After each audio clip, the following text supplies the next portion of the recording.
So let's begin by reading once again, beginning of chapter 5. Let's read verses 1 through 6. For every high priest chosen from among men is appointed to act on behalf of men in relation to God, to offer gifts and sacrifices for sins. He can deal gently with the ignorant and wayward, since he himself is beset with weakness. Because of this, he is bound to offer sacrifice for his own sins, as well as for those of the people.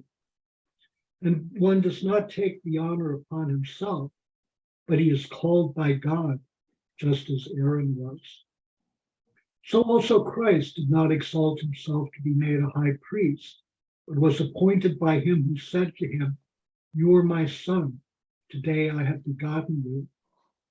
As he says also in another place, "You are a priest forever, according to the order of Melchizedek." So how is this related to previous part of Hebrews? Well, previously in Hebrews, it talked about how Jesus became man and experienced the human part of living. The only difference was no sin, but that he would have a really good understanding of us. Mm-hmm. And then this is kind of saying the same thing. We're beset by weakness. Mm-hmm. But it reminded me that Jesus saw this even though he didn't participate in the weaknesses. But he understands the plight of humanity. Right. In chapter 4, verse 15 says, For we have not a high priest who is unable to sympathize with our weakness, but one who in every respect has been tempted as we are, yet without sinning. So he is continuing that theme. Anything else? There are a number of other connections that he's beginning to sort of flesh out here. In chapter 1, verse 3, in the second part of verse 3, he says, when he had made purification for sins, he sat down at the right hand of the Majesty on high. Making purification for sins is a priestly function. So he's going to pick up on that theme. Going back to chapter 2, verse 17, he writes, therefore he had to be made like his brethren in every respect, so that he might become a merciful and faithful high priest in the service of God, to make expiation for the sins of the people. So merciful and faithful. And so the merciful or the faithful was developed first. It's when he talks about the builder of the house being greater than the servant of the house in terms of faithfulness. So he develops that theme in chapter 3, verses 2 through 6. And so now he's talking about being a merciful high priest. So then, what are the attributes of the Levitical high priest? He can enter into the inner sanctuary.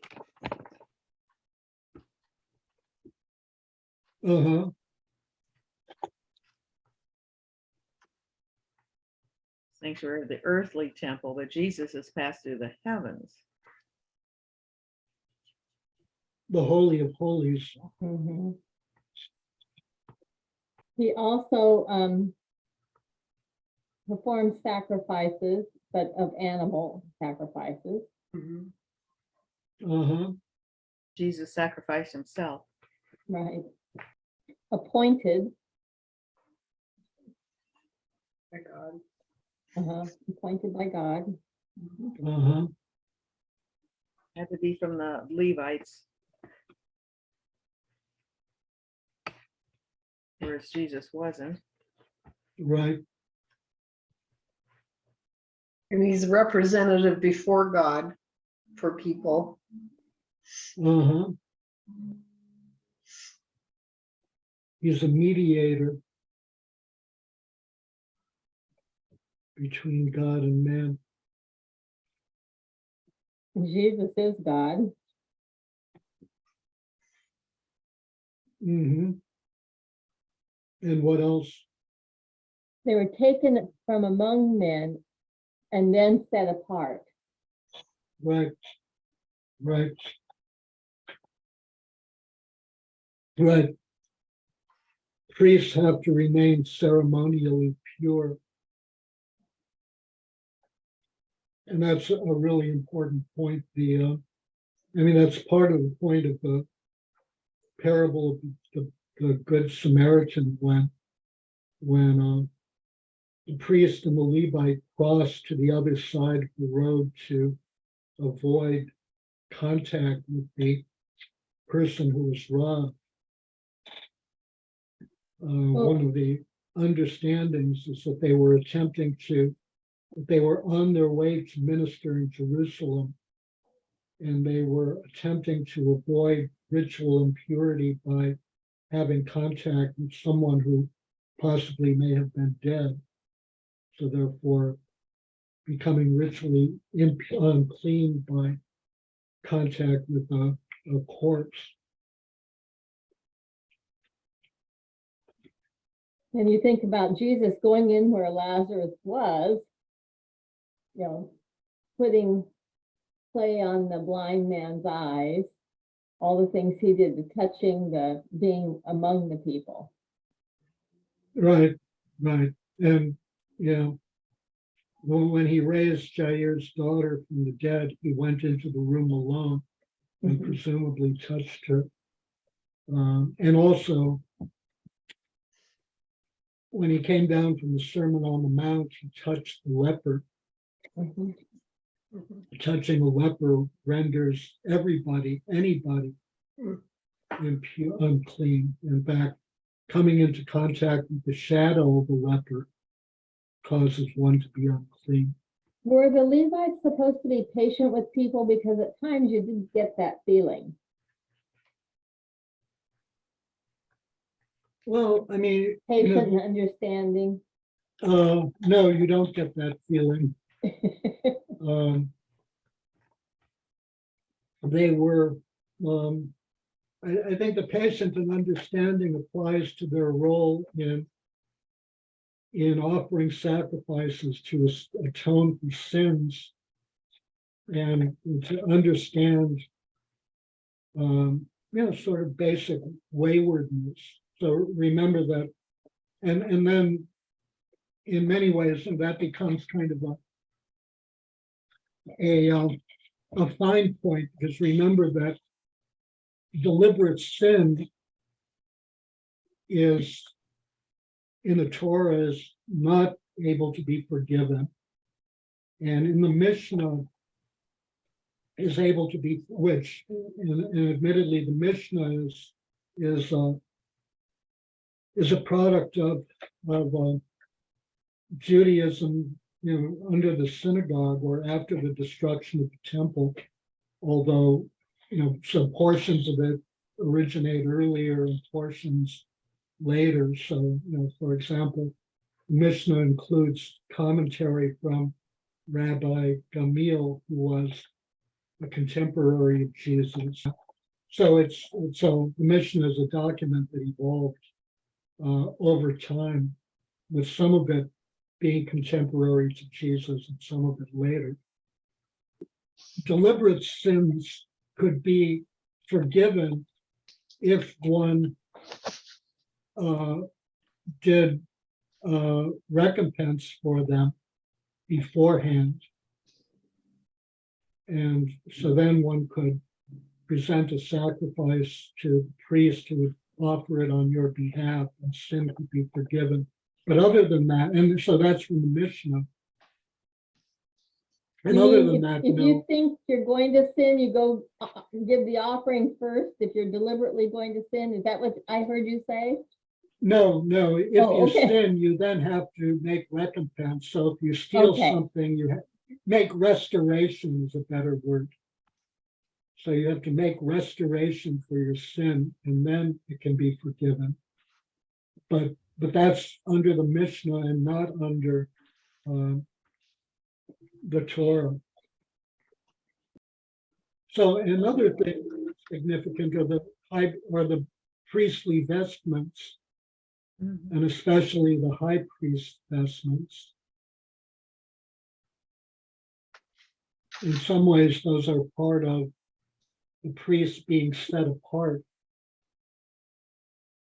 but they're also intended to convey the glory and the majesty and the richness of God.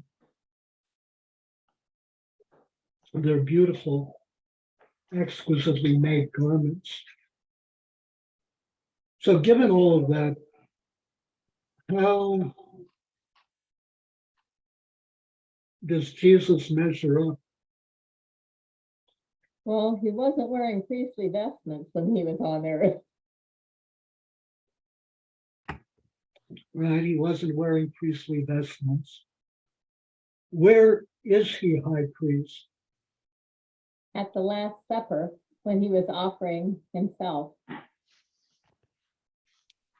And on the cross, of course.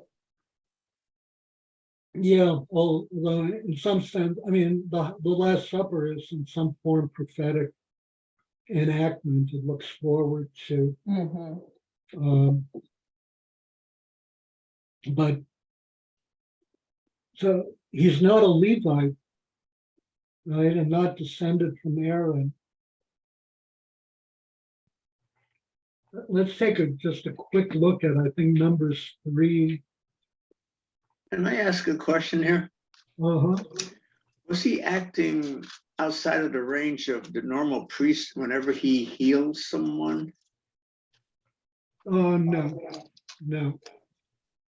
Priests aren't responsible for healing. I didn't read that. I don't remember that.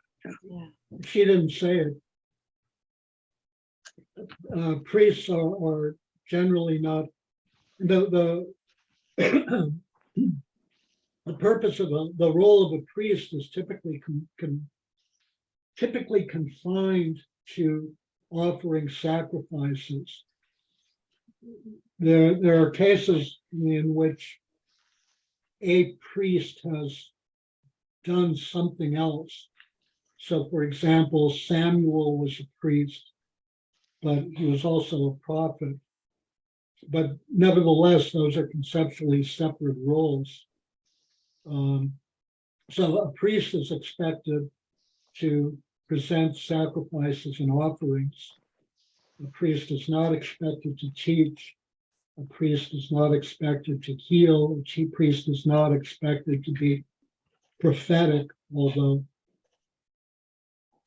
John recounts Caiaphas as being accidentally prophetic, unbeknownst to himself, when he says that one person has to die for the good of the nation. It's Numbers chapter 3, verse 10. So what the context here, what immediately precedes this is sort of the commissioning of the Levites who are not descendants of Aaron to serve the priests. So we have the Levite, the Aaronic priesthood. They're descended from the tribe of Levi. And the Levites who are not descended from Aaron, who ministered to the priests. And then in verse 10, it says, "You shall appoint Aaron and his sons, and they shall attend to their priesthood. But if anyone else comes near, he shall be put to death." So priests are descendants of Aaron. That's a very strict requirement. So Jesus is not descended from Aaron, is not a Levite. So where is he priest? He's a priest in the order of Melchizedek. Melchizedek, Yeah, but Melchizedek was priest on earth. So but he is high Jesus is priest in heaven. also priest on earth? Mm-mm. In heaven. Priest in heaven, Mhm. right? His priesthood is in heaven. So what does that mean in terms of the Mass? The Mass is, we're in heaven. We're taking part in the Mass in heaven. Uh-huh. Right. So the Mass is celebrated in heaven.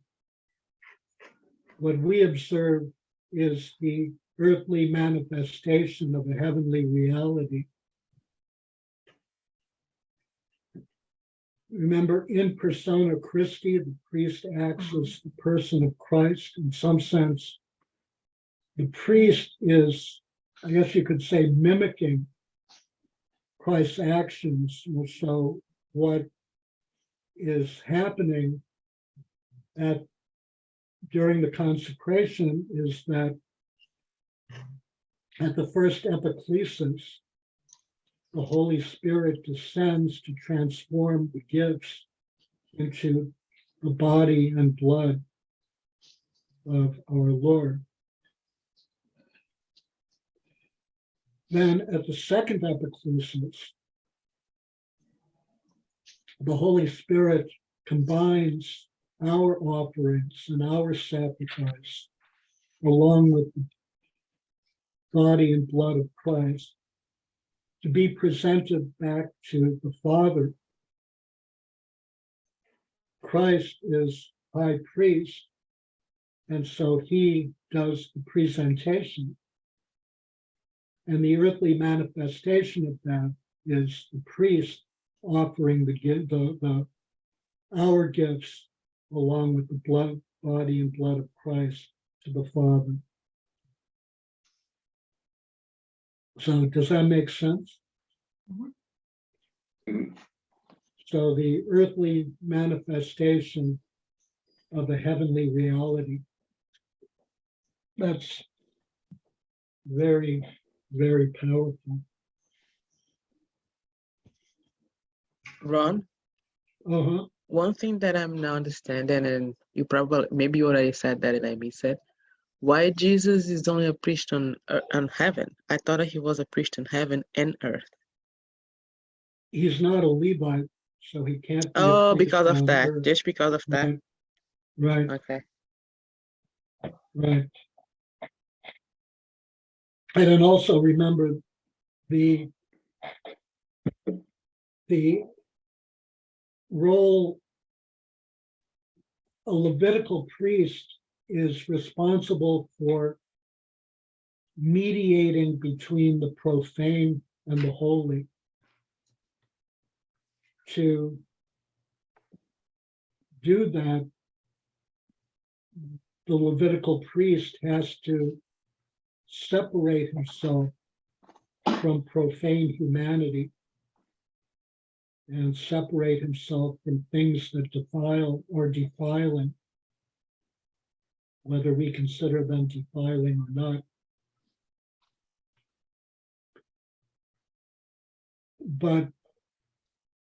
And so that's necessary for any earthly priest, certainly for a Levitical priest, but it's necessary for, depending on pagan denomination, on pagan religions, it's often necessary for pagan priests as well, although not all. So because Jesus isn't a priest on earth, he isn't he isn't responsible for that same kind of mediation. So remember, Healy points out that the high priest mediates between the profane and the holy through separation. He's a member of humanity, of humankind, but he separates himself from humankind. Christ, because he's high priest in heaven, mediates because of his affinity or belonging to humankind rather than through separation. Elsewhere in Hebrews, it's a forward reference, but in chapter 8, verse 4, the author says, "Now, if he were on earth, he would not be a high priest at all." And then earlier in chapter 4, verse 14, he said, "Since then we have a great high priest who has passed through the heavens." So Jesus, Christ is high priest in the heavens and not high priest on earth. Well, incidentally, in terms of appointed, a high priest is appointed by God in two places, in chapter 11, verse 49 and chapter 18, verse 13. John describes Caiaphas as high priest that year.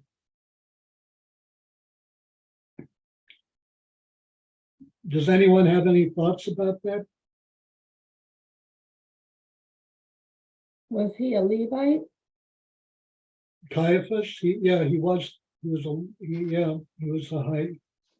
a legitimate high priest.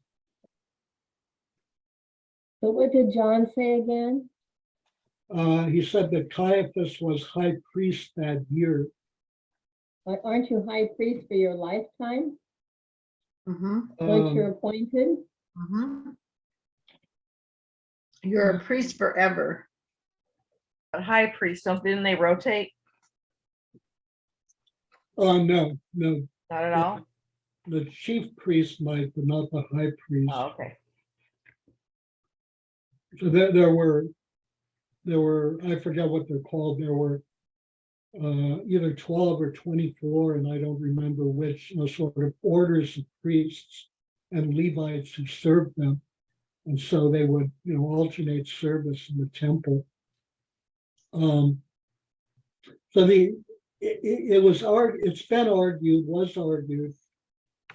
by some interpreters that John making that comment that Caiaphas was high priest that year meant that he really wasn't familiar with the office of high priest, or with the fact that the high priest is not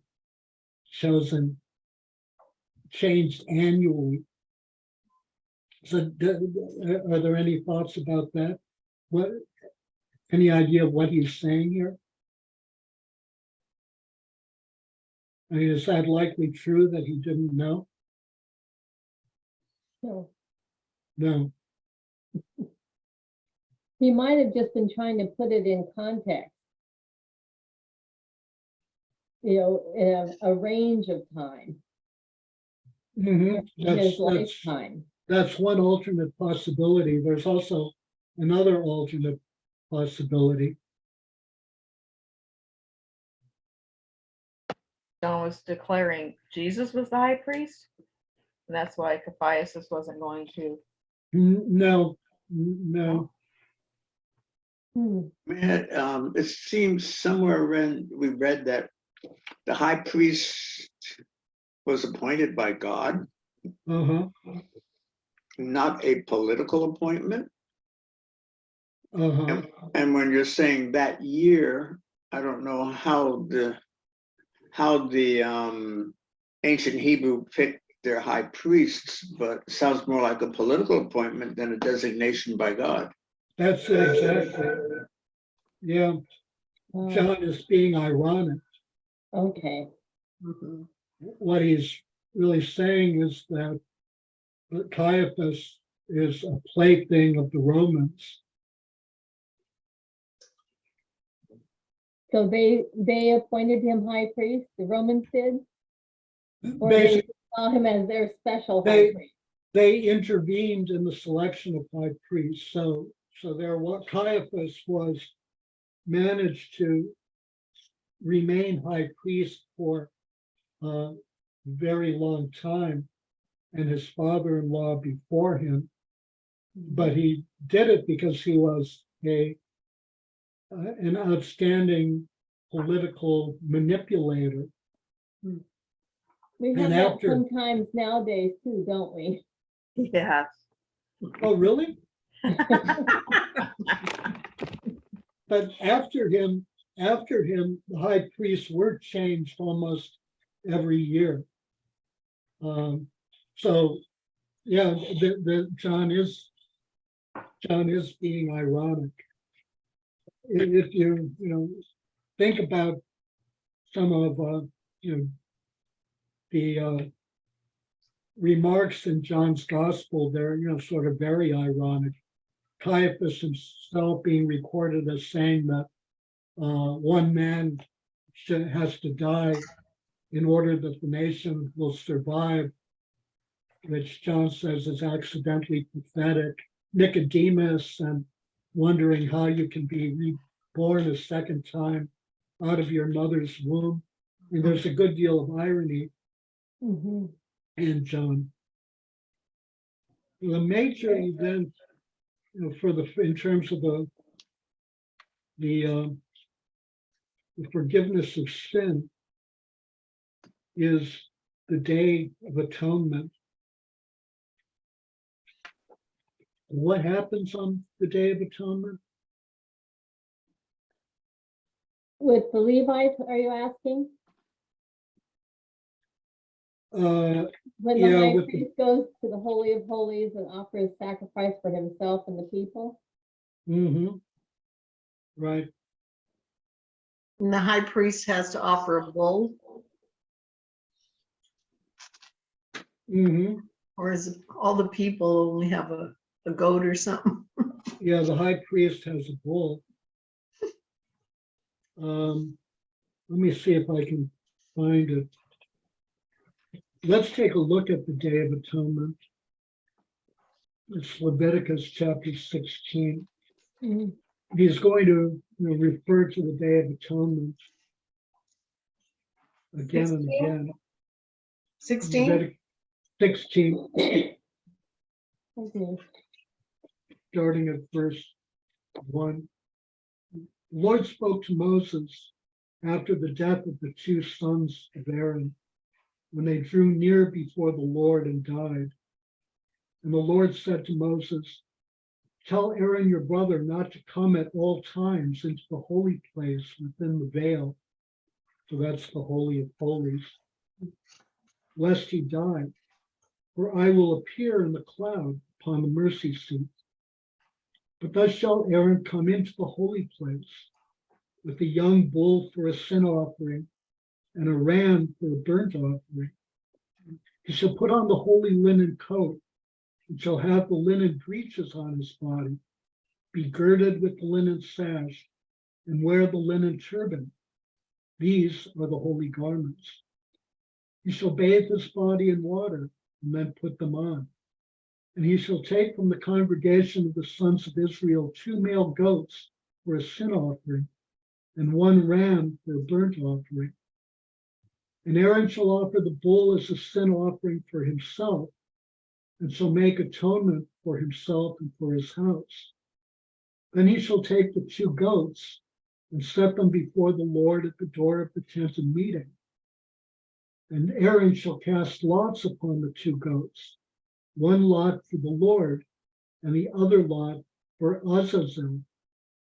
And Aaron shall present the goat on which the lot fell for the Lord, and offer it as a sin offering.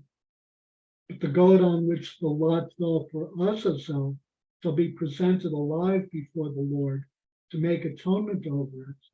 that it may be sent away into the wilderness to Azazel. Who is Azazel? It's not known. Some interpreters have speculated that it's maybe a demonic spirit, Right. but it's not actually known. So this is the scapegoat that's set out in the wilderness. Right. Mhm. Aaron shall present the bull as a sin offering for himself, and shall make atonement for himself and for his house. He shall kill the bull as a sin offering for himself. And he shall take a censer full of coals of fire from the altar before the Lord, and 2 handfuls of sweet incense beaten small. And he shall bring it within the veil, and put the incense on the fire before the Lord, that the cloud of the incense may cover the mercy seat, which is upon the covenant, lest he die. And he shall take some of the blood of the bull and sprinkle it with his finger on the front of the mercy seat. And before the mercy seat, he shall sprinkle the blood with his finger 7 times. Then he shall kill the goat of the sin offering, which is for the people, and bring its blood within the veil, and do with its blood as he did with the blood of the bull, sprinkling it upon the mercy seat and before the mercy seat. Thus he shall make atonement for the holy place because of the uncleanliness of the sons of Israel and because of their transgression. So notice uncleanliness of the sons of Israel. But Aaron wasn't described as unclean. Because of their transgressions, all of their sins. And so he shall do for the tent of meeting, which abides with them in the midst of their uncleanliness. And we can stop there. So the slaughter of the animals in the holy place, outside the Holy of Holies, and the bringing in of blood and its sprinkling, along with incense in the Holy of Holies. And so a bull and a goat. So why a bull? The priest's sins are considered greater because he knows more and should know more, better. Anything else? It's probably considered more valuable too.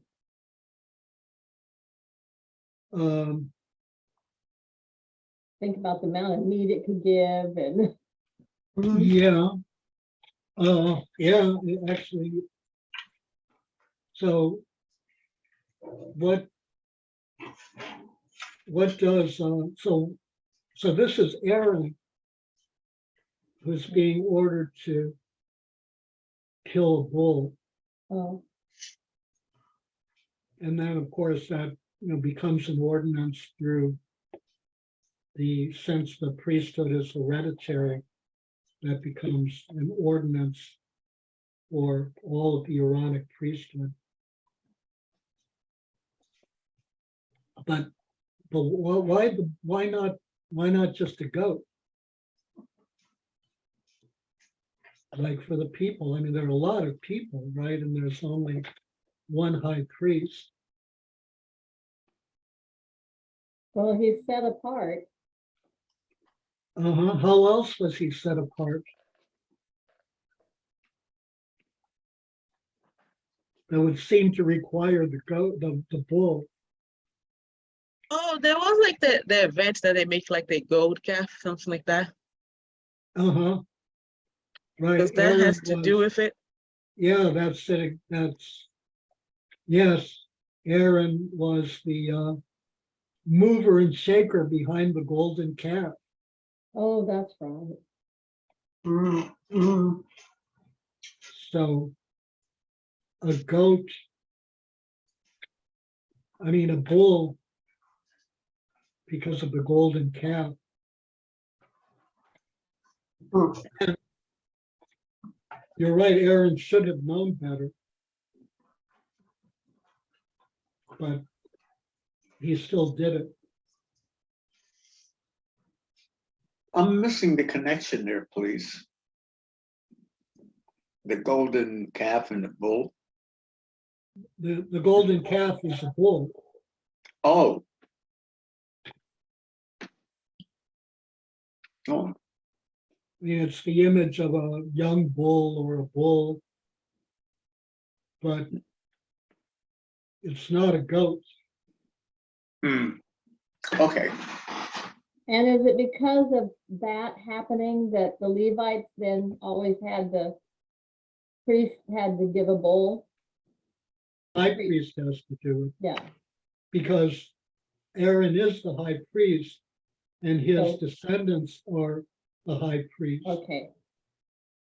So, but there's also related to that, related to the fact that the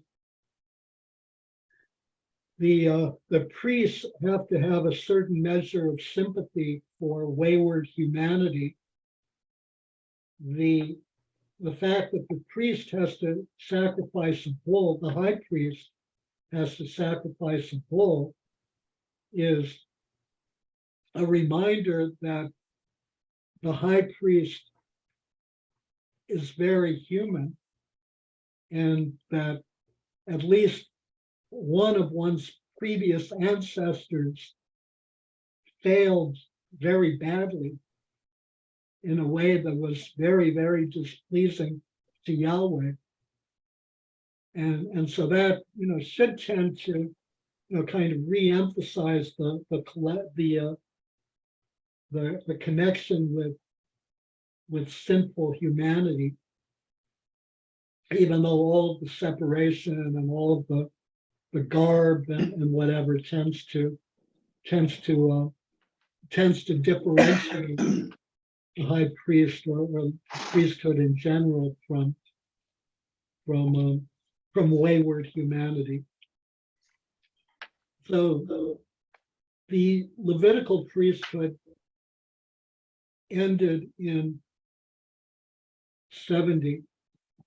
When the temple fell, Uh-huh. So did the institution of the priesthood end? Or to put it another way, what continuities and discontinuities do we see between the priesthood of the Levites and the priesthood of Christ? What is the relationship? priesthood of the Levites were appointed by God, and Christ and the priests appointed, and the apostles were appointed by Christ as being his priests, right? Yeah, although, let's focus on the high priest. Oh, the high priest. Would that be the Pope? What? Would that be the Pope? No, the Pope is a bishop. He's a bishop. Okay.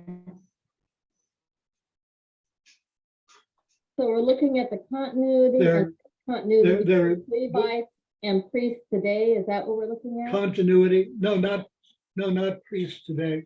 Okay, Oh, okay. Thank you, Mary. The Levitical high priest and the high priesthood of Jesus. and the high priesthood of Jesus. Okay, misunderstood that. Well, No, I didn't make it particularly clear. Christ was appointed by God. So were the Levites, so is the high priest. I mean, through heredity, but Aaron was appointed by God. Christ is God. Well, one of the continuities is the what they were sacrificing, or discontinuities, I mean. Mm-hmm. Right. So Christ sacrificed himself. Mhm. what and the high priest and the priesthood in general sacrifices animals Mhm. as a stand-in or a symbol. And as we discussed earlier, the Levites were set apart, remained apart from the people, but Jesus was among the people until, and even in heaven, he's the high priest in heaven. Mm-hmm. Could it be that the high priests and their animal sacrifices were symbolic, only symbolic as far as forgiveness of sins, whereas the crucifixion and sacrifice of Jesus was not symbolic? Mm-hmm. Right, exactly. Right.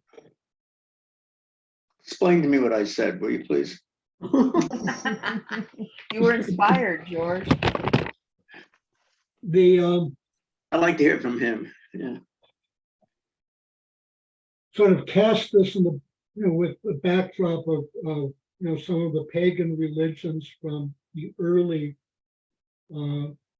period of the Israelites, when there was human sacrifice. Mhm. So how do you appease the anger of the gods? How do you placate God? And you offer your child, you offer some human life to do that. And so we have in Genesis the story of Abraham and Isaac, right? And Abraham offering Isaac and God providing the bull or the goat, whatever it was, the animal, the sacrificial victim to replace it. So there is really a multifold message there, that on the one hand, the sacrifice of human beings is not permissible to Yahweh. Yahweh is not pleased by the sacrifice of human life. That in fact is murder.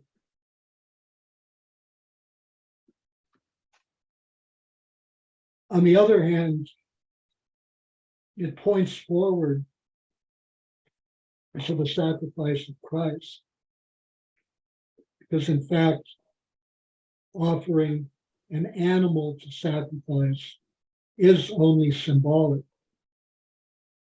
So it offers a temporary covering or sort of a temporary alleviation of sinfulness, but it doesn't offer real forgiveness. Mhm. So that can only be done by the sacrifice of God's own Son. So so then the sacrifice of Isaac, or almost sacrifice of Isaac, points forward to the animal sacrifices under the old covenant and to the perfect sacrifice of Christ in the new covenant. So it becomes in some sense a type of both. So we have the issue of sacrifice. We also have the issue of sinfulness. The high priest is sinful. However much the high priest attempts to separate himself, however much he observes the purity laws, he remains a member of sinful humanity. And So, and hence the bull instead of the goat. But on the other hand, Christ is sinless. Jesus is sinless.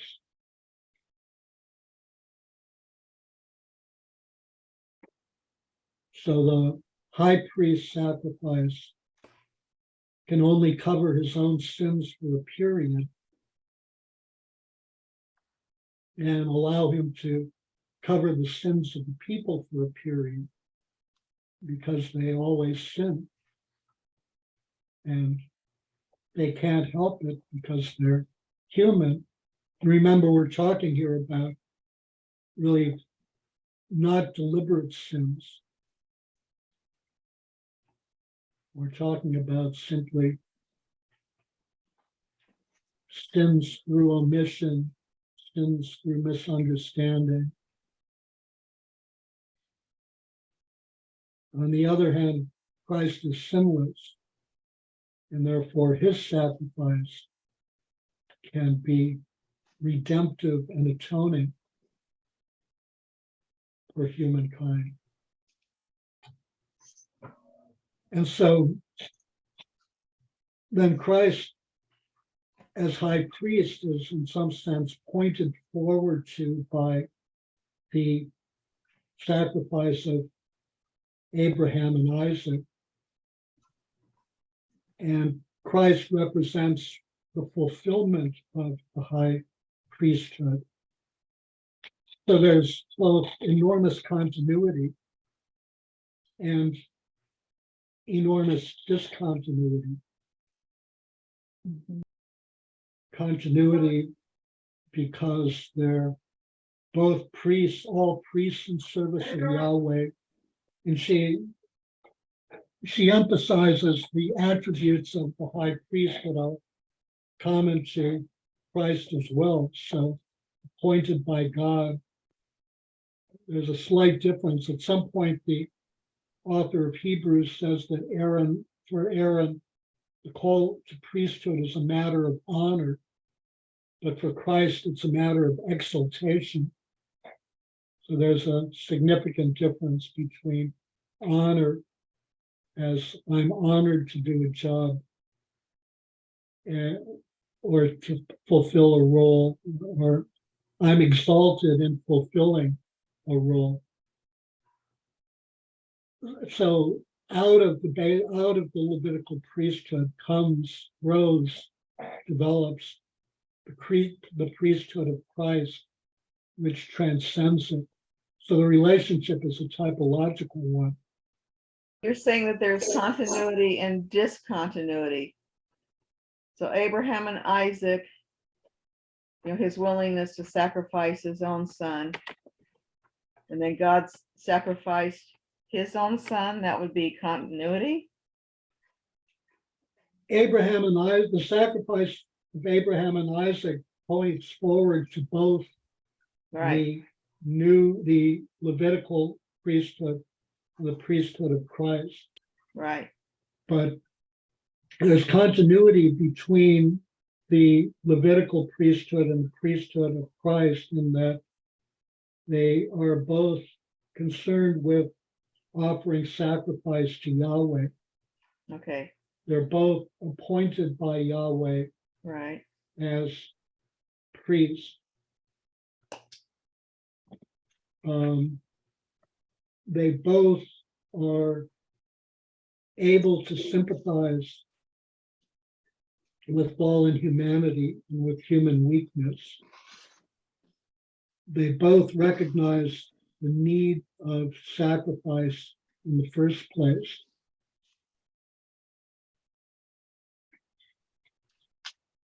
And then the discontinuity. Yeah. The high priests are sinful. And Jesus wasn't. Jesus wasn't. Got it. Jesus is the high priest, not on earth, but in heaven. Yeah, okay. where sacrifice can be truly atoning and redemptive rather than simply temporary sort of stopgap measures. The sort of glory and the magnificence of the chief priest, that his attire points forward to the exaltation of Christ and sort of to Christ's lofty status as divine high priest. It's kind of a shadow and a copy. Could you say that last one more time? It's sort of a shadow or a copy, or it sort of mimics the glory of the eternal high priest or the heavenly high priest. And so it's on the basis of the Levitical priesthood that the priesthood of Christ can arise. We're about out of time. So next week we'll continue with Melchizedek, which we end with his two quotations from the Psalms. We'll both discuss those and discuss the appearance of Melchizedek in Genesis, his appearance to Abraham. Has this been useful? I feel like we have a lot of groundwork that has been laid in the previous chapters, and this kind of puts it together again. Mm-hmm. We often tend to, this is particularly true of Hebrews, people often tend to see it as this sort of almost random collection of stuff. Right? So it's kind of like he's talking off of the top of his head. But in fact, it's a very, and in fact, that's true, the Gospels as well, but in fact, it's a very tightly, closely woven piece of work with numerous references to previous sections to tie it all together. So it's a really tightly argued, very cohesive work. One other just quick comment, again, sort of as a reminder that the high priesthood, the earthly high priesthood, perished with the destruction of the temple. So if we ever encounter someone who identifies themselves as a Christian high priest, they are not. Or they're Thank a you. time traveler. Ah, Well, no. That's not really possible either, because They just didn't know they were a time traveler. there is no time. Oh, okay. God has no time. That's true. So if they're misidentifying themselves as a high priest of God, then they're obviously high priest of the other one. So that's an important sort of thing to always keep in mind. You said something that high priest status ended in 70 AD. Mhm. Yet it was created by Christ, by God. That role of high priest was created by God. Uh-huh. I think of God as eternal and his creation as eternal. He created the high priesthood, which seems to have had a short life cycle. The Levitical high priesthood ended in 70. The Old Covenant ended in 70. Where am I wrong? Something Yeah. better. Jesus is the continuation of the Levitical high priesthood, only he's a better and a superior high priest. Okay. So we have, so the requirements for typological, for typology are a similarity of context with escalation. So the similarity of context is provided by human sinfulness, which is constant. Hmm. And it's provided by the need for sacrifice. The escalation comes from both the person offering the sacrifice and the sacrifice being offered. The Levitical high priest is a sinful human who, by following the precepts of the law, which are in many ways more symbolic than not, for responsible for separating himself and making himself clean to offer sacrifice.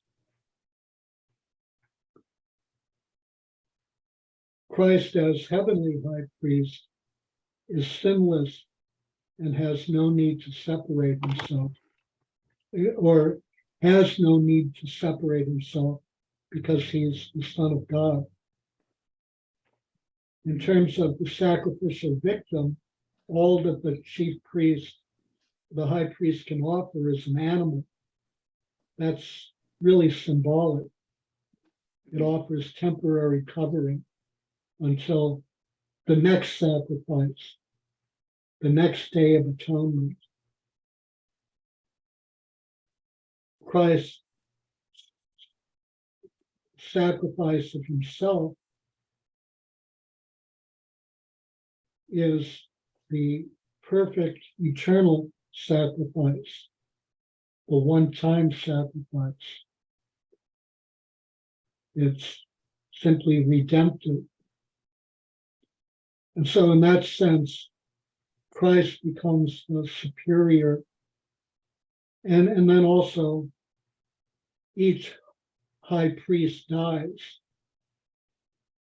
and then has to be replaced by a new high priest. Christ's priesthood is eternal. And he is the new covenant. So, And he ushers in the new covenant. So Christ is the superior high priest. Well, could we talk next week then about, because Jesus was Jewish and we're talking about the Jewish faith. Can we talk next week about where that puts the Jewish faith now? Besides having rabbis and all that? Yeah. There was an evolution. We can talk about Okay. it next week. Okay, Yeah. that was one of my questions as I was reading this chapter. Mhm. Great, thank you.